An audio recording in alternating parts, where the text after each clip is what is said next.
芒果为著名热带水果之一，含有糖、蛋白质、粗纤维。芒果所含的维生素 A 中的胡萝卜素成分特别高，是所有水果中少见的。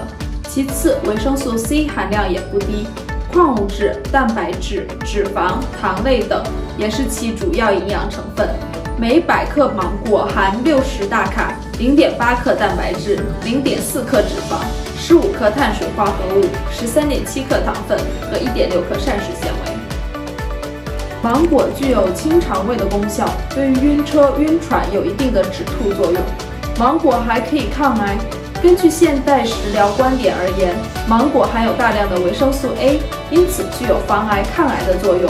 由于芒果中含有大量的维生素，因此经常食用芒果可以起到滋润肌肤的作用。芒果还能够防治高血压、动脉硬化等。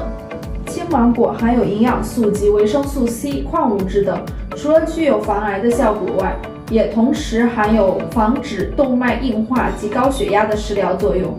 芒果中含有大量的纤维，可以促进排便，对预防便秘具有一定的好处，并且芒果液提取能抑制化脓球菌、大肠杆菌、绿脓杆菌，同时还具有抑制流感病毒的作用。吃饱饭后不可以食用芒果，芒果不可与大蒜等辛辣食物共同食用。